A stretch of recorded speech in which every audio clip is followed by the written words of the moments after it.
You are listening to the Postcast presented by the Locked On Senators podcast and, of course, our good friends over at the Glebe Central Pub. Guys, the Glebe Central Pub is your neighborhood pub in the heart of Glebe. Great people, great food, tasty drinks. Check them out at 779 Bank Street and let them know that the Locked On Senators podcast sent you. I'm Brandon Pillar alongside my good pal at Leams Martian. Martian, the Ottawa Senators finally get a win, a 2-1 win over the New York Islanders at home. How are we feeling after this one, buddy?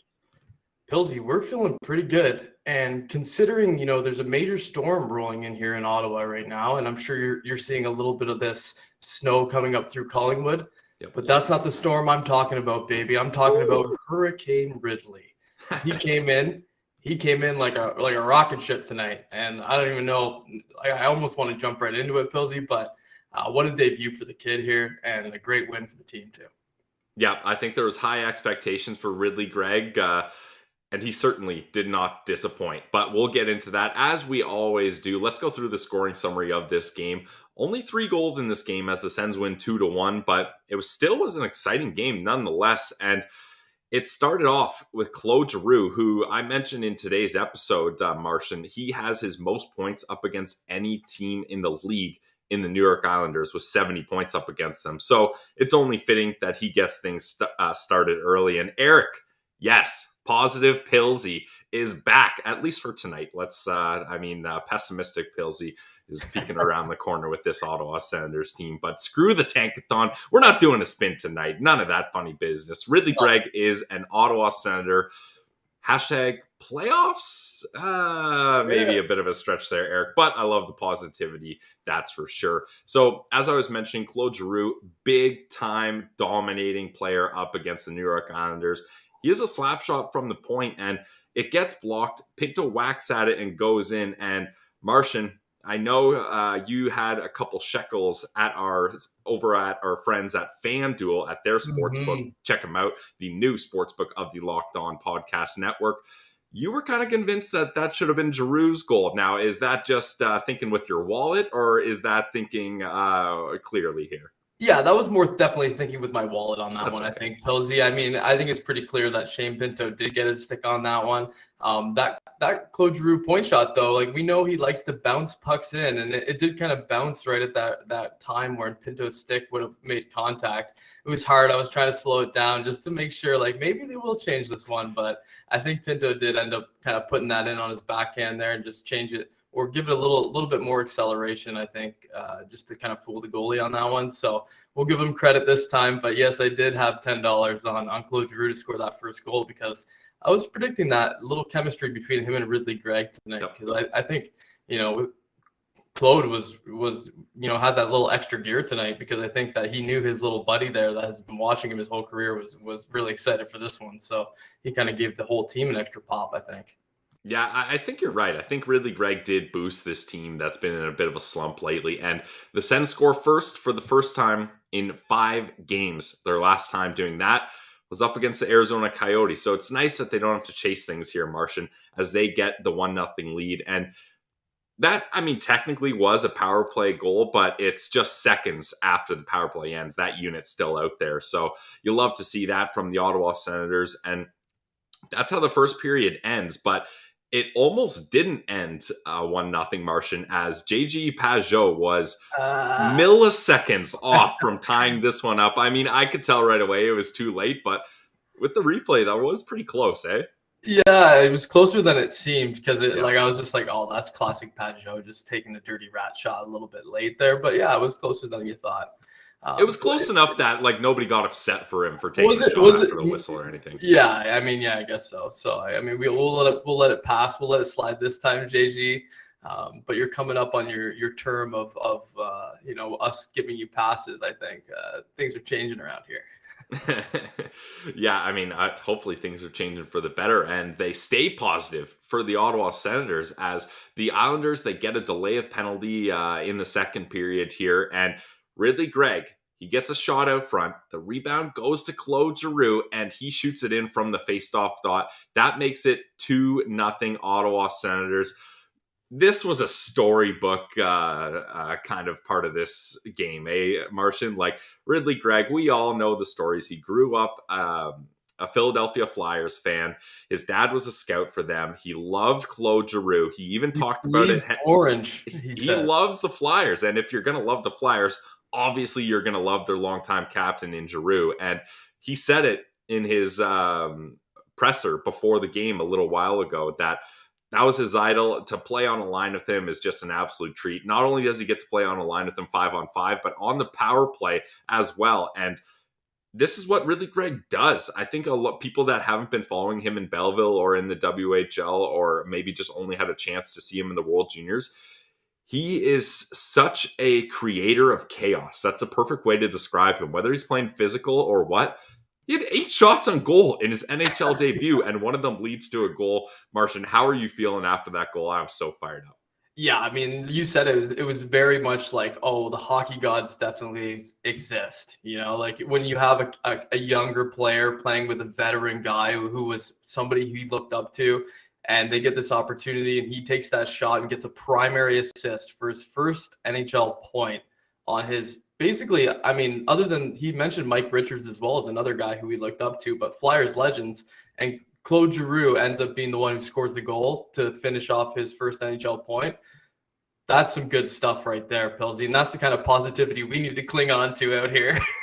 Positive Pilsy was all over that one, that's for sure. And that's the thing, like, you got to understand for these guys going through the grind of an 82 game season when things aren't going your way, sometimes you just need a fresh face, some young blood in there to boost things up. And I really think you mentioned it earlier, but it deserves repeating that Ridley Greig was a spark plug for this lineup. And the new lines where Batherson's down on the third line, Joseph's playing up front. So they just needed something to change things up. And I thought having Ridley Greig come up here really did a good job of giving this team a boost. And it wasn't like his night was over there, Martian. Like he was on a 2-on-1 with DeBrincat a little while ago, a little after. He almost gets a chance there. He had an amazing defensive play. I forget when that was, but he dives in the middle of the ice to break up a 2-on-1 with his stick. Like this kid was doing it all. Yeah, I think the play you're talking about was one of his first shifts. I think it was his second shift early. of the game. His first shift was a pretty quiet shift. They ended up spending a little bit of time in the defensive zone, but after that, he was rolling. And the play you're talking about he was the last man back on that 2-on-1, and he ends up sliding down and breaking up that play. And that was just kind of like, oh, you know, we're talking about his offensive side of his game, but I think his defensive side of his game actually looked really nice as well. And that's a super encouraging thing for us as fans watching a guy who's making his NHL debut. I mean, I really am interested to hear what DJ Smith's comments are going to be on that, because I know we recently had a coach, Daryl Sutter, talking about that Jacob Pelletier kid's, you know, debut, and the way he reacted in that media was just ridiculous, right? And I mean, DJ Smith isn't going to do this kid like that. That was just a really nice debut. And we talk about a guy just wanting, I just wanted him to look good, like in place, but like he ended up being, and if we're going to go there right now, if we're going to go right into the standouts, Pilsy, like he was he's the Sen Central standout for sure. Easy, low hanging fruit, right? Like this guy, 8 shots on goal, Pilsy. That's ridiculous. That's insane. Yeah. And of course, them trusting with the power play time and the, you know, just getting the spotlight with the goal that came from Giroux that he assisted on. Everything about this game for him was just super encouraging and a really, really nice debut. And he played almost 14 minutes, right? That's not like, you know, he's playing only 6 minutes or whatever it is in his debut. Like, you know, he's out there. So it was really nice to see, and we don't see very many low scoring games like this for the Sens, right? Lately, especially. So it's nice to see them just hold the other team to 1 goal. And I think really, you know, just him just providing that energy, I think brought, you know, that to the Sens team. I think everybody just kind of rallied around him, and I think it showed. And that's the way they need to play going forward. They need to build around that. And I think Ridley, you said it, Pilsy, the spark plug. Yeah, absolutely. And honestly, he played better than my expectations. And Ali Dez, thank you for the donation. They say absolute chaos leaving the arena tonight. Martian, you mentioned that storm. It's a doozy of a storm here in the Blue People better be Mountains as safe well. out there, Pilsy, because I'm sure you're getting some snow too, but like it is a full blown snow globe outside right now in Ottawa, Ontario. It's pretty cool. Yeah, I mean, But the it's cool when you're snowboarder at in me is home. stoked about that. Yeah, it's cool when you're at home, but like for those people who are out there driving, like I hope everybody just plays it cool and takes their time and because has their snow tires on, because holy crap, Pilsy, there's a ton of snow coming here. Yeah, it is wild, that's for sure. And hey, a good way to get to and from the game safely and to not have more cars parked in that parking lot and getting in and out of there, Martian, our friends over at the Glebe Central Pub. Guys, they have a shuttle that picks you up at the pub. So go there, get your dinner, have a couple beers before. Don't worry about drinking and driving. And you are able to take the shuttle. They leave an hour before each game, and they take you right to the game. Keep on enjoying the game. Enjoy the win, especially. An Ottawa Senators W is always better. And then the shuttle takes you right back to the pub so you can keep the party going. It's our friends over at the Glebe Central Pub. And we love them because they're Sens fans just like you and I, and it shows. So head to the Glebe Central Pub at 779 Bank Street. Let them know that the Locked On Senators podcast sent you. And guys, we are not kidding around. We had our call with Glebe Central Pub for the Chris Neal jersey retirement night, Martian. We've got some things planned. So take the day off work. Get babysitters for the kids, whatever you got to do. This is going to be one hell of a night at the Glebe Central Pub. So check them out, 779 Bank Street. They are the Postcast sponsor. All right, so at this point, Martian, in the game, it's 2-0 Ottawa, and this is not what this team needs. The injury trouble is all over the board with this squad, and the goalies aren't playing well as it is. So having Cam Talbot looks like he pulls a muscle or some sort of kind of tweaked lower body injury. Brandon Pillard, not a doctor. I'm not going to diagnose him, but it does sound like he's going to miss the next couple games here. That's tough. But Forsberg comes in halfway through, and I thought Forsey had a really good game. How about you, Martian? Yeah, I mean, he came in cold, like you said, and he looked great. Yeah, absolutely. But I mean, Cam Talbot, for me, I look at that injury and older goalie, when they tend to get those the injuries they get are usually pretty similar. And you're a Dominic Hasek fan, Pilsy. I'm thinking groin. I thought you were going to say abductor. That's the one body part geez. Ottawa Senators fans do not want to hear. Goalie specifically, I'm thinking groin there. Kind of like he was very ginger, and that's usually the way that looks. So because it would happen on a play where he stretched out just a little bit, and then it was obvious right away. He's like to the ref, like, no, something's wrong here. Yeah, that's my not a doctor diagnosis. And it's adductor, not abductor. I mean, I told you I'm not a doctor. I'm not out here naming body parts. I don't have the skeleton set up behind me so I can point things out to you guys. But what I am is a Sens podcaster. So why don't I keep doing what I know how to do, Martian? And that is talking about the Ottawa Senators. This next goal for the New York Islanders, this is kind of a kind of disrupted play. A shot from the point gets blocked. It's a loose puck in skates. There's traffic all over. And Brock Nelson, this is what he's been doing for years. He's a power forward that is able to get in, get those loose pucks and battle for those hard to get to areas. And he scoops up the puck and he scores. It's 2-1 New York Islanders at that point.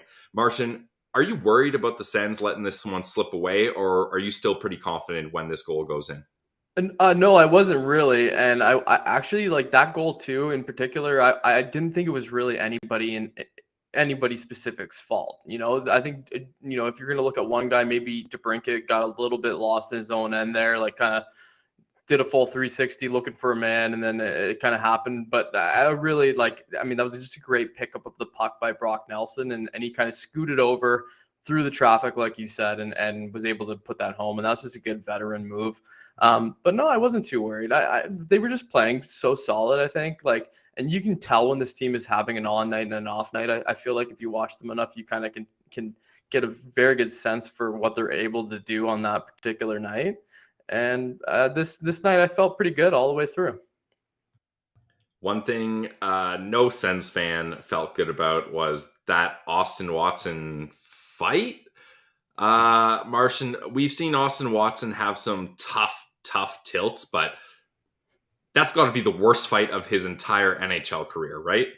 I mean, like, There's I no don't know way what he's that he's had a thinking worse one. here, too. Like, and the Islanders had just scored. It's a 1-goal game, and you're going to take on Matt Martin, who is probably the toughest guy on the Islanders off the top of my head, and he's a big boy, and we know what his fighting track record is like, and I know it's a good night for him personally. You know, it's a good milestone. It's a great personal Yeah, 4 milestone. years sober for You Austin know, he Watson, should be big deal. extremely proud of that. But that was just like a weird decision for me. Like, like in that game, you know, putting his personal night aside, I think that maybe that was something he'd wanted to do tonight, maybe just to get on the score sheet and do something for the team that he knows how to do. But timing wise, that was just a bad decision in my opinion. And yeah, it didn't go well at all. He took 3 or 4 shots right in the face and went down like a sack of hammers. Pilsy. It wasn't. He landed nothing. He didn't set up at all. It was a terrible fight. And if you're trying to get momentum for your team, that was the opposite of what you would want to do. Yeah, I think it's a big night for him, and maybe in his head he's like, I know I want to get in a fight. He's out there with Matt Martin. They just get scored on. He's like, all right, I don't want the momentum to slip. This is my moment. I'm going to go for it. But Martin pops him in the jaw right away, like 3 seconds into the fight, and then Watson just hanging on for dear life. He doesn't throw a single punch, dodge a single punch, or even block a single punch. Like, Matt Martin is literally just feeding him. So that's a tough one from Waddy's standpoint here. Big time. But hey, he's doing what he can. He's trying out there. That's what you want. Yeah. I mean, it didn't backfire, so we can't say anything too bad. But yeah, I mean, jeez. Yeah, that was tough for sure. And then the third period starts, and Martian, I thought the New York Islanders did whatever they said in the dressing room. They did a really good job coming out hot in this third period as they outshoot the Ottawa Senators 14-7 in the third, so double up on them. But Forsberg in this third period, he was the guy that really got it done for me. Like, he had so many good saves, especially the Islanders pulled their goalie, and he has 2 big saves in the dying seconds. And the reason that's especially a big deal, Martian, is that group was out there for, I think, a minute and a half, maybe even close to 2 minutes, as they were tired out there. So Forsey not only making those saves, but covering up for a face-off and getting a change, clutch. Oh yeah, 100%. Yeah, I mean, Forsberg in that third period just looked incredible, right? Like that's the kind of goaltending that this team needs when they do have those moments of lapsing defensively. They need the goalie to step up. So it was nice to be able to see that from him for sure. I'm looking at Ross right now in the comments. I don't know what's going on in there, but distracted me for a second. But Ross is out there policing the streets, Martian. So you already had your Sens Central standout. Yeah. So I'm going to go ahead and pick out mine. It's between 2 people here. You know what? I'm going to go with Jake Sanderson, because Jake Sanderson is really picking things up lately. I thought Chabot had a pretty decent game here. I was going to say he's had to step up with Chabot kind of slumping, but I thought Chabot bounced back. And you know what?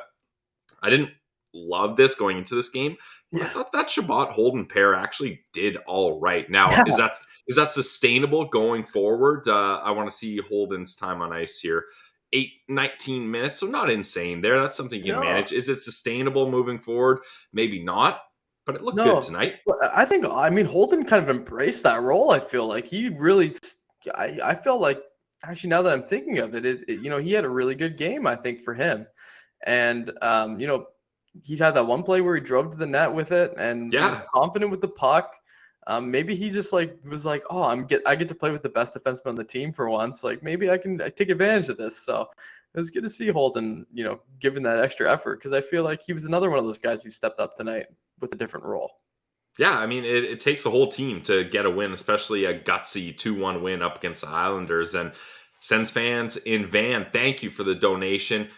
He just says, Greig, positive Pilsy, please. All right. I like all those words are great words. So we love that from Sens fans in Van. And Yeah, I'll keep going on Sanderson here. He has 2 assists on the night. Mm-hmm. I thought he did a really good job. He has 1 shot, 1 block, plays 23 minutes and 10 seconds, only 18 seconds less than Thomas Chabot there. So Jake Sanderson, we talk about Ridley Greig having a really good performance as a rookie. Jake Sanderson has done this time and time again in his short NHL career. So honestly, Martian, this is what we want to see. Look at this. We have both have a Send Central standout presented by the Glebe Central Pub. Both our players are 2020 draft picks. It's awesome. Oh, what do you know? Yeah, I guess that draft wasn't too bad after all. And we didn't even mention the guy who's a point per game player, who's a number 1 center, also just turned 21 years old. So that draft isn't looking too bad after all, Pilsy. And this second wave of guys, after the Chucks and the Norrises and the Bathersons of the world, we have these. The second wave of guys from 2020 who are all coming out of nowhere, and I guess not out of nowhere, but they're coming in hot, all of them. So far, none of them have really faltered, and I mean, Greig specifically here coming in that first game, as far as debuts go, is so impressive, man. It's so fun to watch when a young guy can come in and step up and do that. Because we've seen him do all kinds of dominance in different levels, but never at the NHL level other than in the preseason, I guess you could say that last game he had since he got Ross and I got front row seats to that. And speaking of Yeah, dominance, exactly. 8 shots on goal is tied for an NHL record most shots in a debut. I mean, fair. 8 shots on goal is incredible regardless, let alone your very first night in the NHL. So good things to come for Ridley Greig, that's for sure. Martian, while we're on Ridley Greig, I know it's only been 1 game. I know the hype train is through the roof right now, but how are you feeling about him moving forward? Do you think this is something that he should stay on this line, getting top 6 minutes? Don't go back down to Belleville. Like, where are you at with Ridley Greig? Again, it's early. We're 1 game in here, but it's too juicy of a topic to just let it sit there. I know, and with his debut, it begs the question, like, do we ever see him go back to the AHL again, right? Like, because if he keeps playing like this, the answer is hell no. Because, the way he performed, he was one of their best players tonight. If he keeps that up, there's no way in hell they're going to send him back. And Troy Mann's going to be crying because he's going to be like, there goes another great young player that I had at my disposal for a little playoff run here, but in the AHL. But no, man, like, absolutely. Ridley Greig, they could keep him around here. I think you got to keep him on that line, especially at least for the next game. See how it goes. I like the balance that they have going right now with Joseph up on the top line. Him and Tkachuk have played together before, and so that worked out. I like the balance that they have going, and it showed on the score sheet, right? Those low-scoring games aren't games that they were winning before, and maybe this makes a difference. And I think, honestly, here's something, too, is I think Pinto defensively has been solid all season, playing with Batherson, and I think he does cover up a little bit of Batherson's mistakes sometimes defensively because he's always seems to be in the right position, getting back. And for me, Batherson, he just takes tough changes and he kind of bails out defensively for me. And I think Pinto kind of, on the third line with a guy like him, I think it could go really well because that's great secondary scoring with those 2 guys. So I know it seems like a bit of a punishment for Batherson, maybe not being in the quote unquote top 6, but no, I like the balance. So I think keep this going to answer your question long-windedly. Sorry. Oh, no need to apologize, man. Yeah, I agree with you. I think having Pinto and Batherson on a third line role is the right thing to do right now. Because sure, Batherson is racking up the points, but a lot of those were on the power play, and he's just getting shelled defensively 5-on-5. And Shane Pinto, he's not a top 6 centerman, at least not yet. And I mean, it's not easy to be a top 6 centerman in this league. So that's not a knock on him at all. And I think, like you said, it balances out the scoring a little bit. Although, not going to lie, didn't see a lot of jump from the Brady, Timmy, Joseph line. And Martian, you and I are Brady shots warriors. And this was a disappointing one for that bet over at FanDuel. Mm-hmm. Oh, yeah. I mean, I think it'll take a couple minutes for them, maybe a couple games for them to get back acclimated to how each other plays. Joseph, I know he's been struggling this year, so maybe it's, it was a little bit of a lightning in the bottle situation at the end of last year when he was basically a point per game guy playing with Tkachuk. So maybe it's just going to take some time maybe for them to find the chem, but hopefully they can. because the rest of the lineup looks really solid so far. Yeah, absolutely. Now, a final kind of topic here.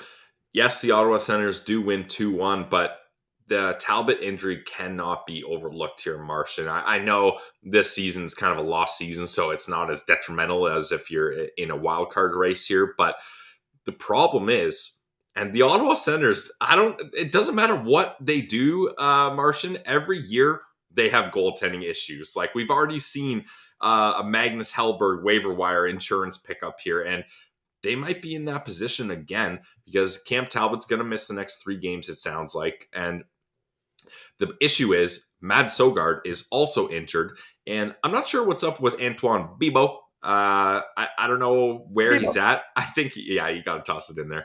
I think maybe he's injured, so he's not available. So Kevin Mandolese is the only goalie that can come up to the NHL, and you got a back-to-back up against Toronto and Montreal coming up here, and the tandem is going to be Forsberg and Kevin Mandolese. Excuse me. Who are you starting next game? I believe the next game is up against the Leafs in Toronto. Do you go with Forsberg right away just because that's the tougher matchup? Forsberg's going to play both of those games. You think? Yeah. Kevin Mandolese can't start a game in the NHL right now. I don't feel like, and I love Mando, and he's your doppelganger. Isn't that what people say? A little bit. Yeah. I mean, he's that's a compliment for me and insult to him, but I'll take it. Okay. Well, I mean, I love Mando, but I don't think he's ready for that kind of action yet. But do you put Forsberg? Forsberg already played half of this game, and then a back-to-back. What if he gets hurt? Well, I mean, you just pray he doesn't. All right, Laline's Martian putting the hands together and praying here. Yeah, no, I don't think that. Unless they end up claiming someone off waivers, like you said, which if somebody comes available, then by all means. But I mean, what's Belleville going to do without Mandolese? What are they going to do? I mean, Troy Mann, like you said, he's losing Ridley Greig. He's gonna. I think Ottawa, they called up. Gonna go over again. Yeah, maybe I'll strap up the pads here. But they called up Flodell, who's a guy who's kind of had spot starts for them before. So, I mean, it's gonna be tough for the Belleville Senators. But I got to get to this comment here, though. Sorry, go ahead and we'll wrap this up.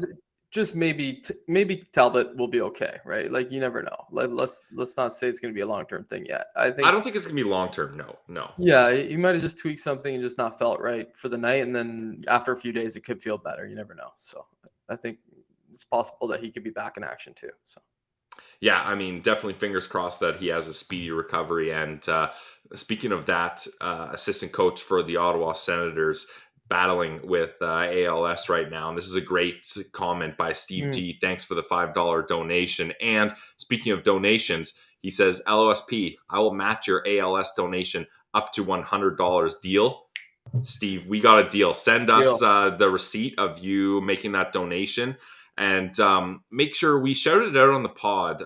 We'll try to find it. But the Jones family did mention a specific foundation that they encourage people to donate to. So, Steve, if you're doing that, please check out, I believe the Ottawa Senators had it in their article, which charity that is. Make your donation, send us the receipt, and we will match, and also, or a screenshot of the receipt of your donation, and we will match and also I think we have to make the donation first, Pilsy. That's what he's saying. We make the donation. He matches whatever. Oh, okay. Well, hey, it doesn't matter who shoots first here. It's both for a good cause. So he'll match whatever you put in. So it does matter. You gotta.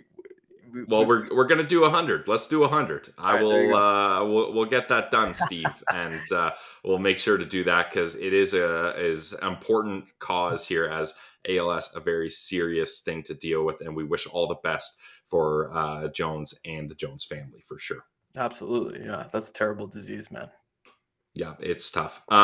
So moving forward, the Ottawa Senators get the 2-1 win. Ridley Greig with his epic debut, 8 shots on goal, an assist on the power play to none other than his childhood idol in Claude Giroux. So, I mean, these are the kind of things, Martian, when your team is struggling like this, these are the kind of stories you want, and we can latch on to here because that's just such a fun moment. Yeah, I mean, exactly. Yeah, these are the kind of things exactly, and we got to take it one game at a time here now, Pilsy. And I love DJ Smith's comments today, where somebody asked him about the playoffs, and he said, "I will not even be talking about the playoffs until, we're just going to take this thing one game at a time at this point." And I mean, say what you will about that, that might be bowing out a little bit, but that's literally the mentality they need to have. They can't be looking too far ahead here. They just gotta win games if that's what they really want to do. And yeah, so for us, we just gotta do the same thing. And so moments like tonight with Ridley Greig, that's what we gotta cling on to, and that's the fun stuff we get to talk about. So that makes it cool. Exactly. Yeah, I was so fired up when that happened because it meant that Positive Pillsy had a chance to peek through the curtain Yes, let him shine. yeah, after this tough stretch to be an Ottawa Senators fan. But the good thing is that we are with you every step of the way. Thanks to the 176 people in the chat. The comments are firing off as crazy. Thank you to everyone that made donations. We appreciate that. Definitely. If you're feeling generous and charitable, go find that ALS charity and donate along with us. It's a great cause. And Sens fans, there's one thing we do. We're passionate and we band together. There's been lots of charity kind of pushes from the Sens community in the past. Let's keep that going. That's a good part of the community. So for myself, Brandon Pillar, for my good friend, Laleem's Martian at Laleem's Martian, we say goodnight after a 2-1 Ottawa Senators victory over the New York Islanders. And we will have another episode of the Locked On Senators podcast bright and early tomorrow morning. It's your team every day.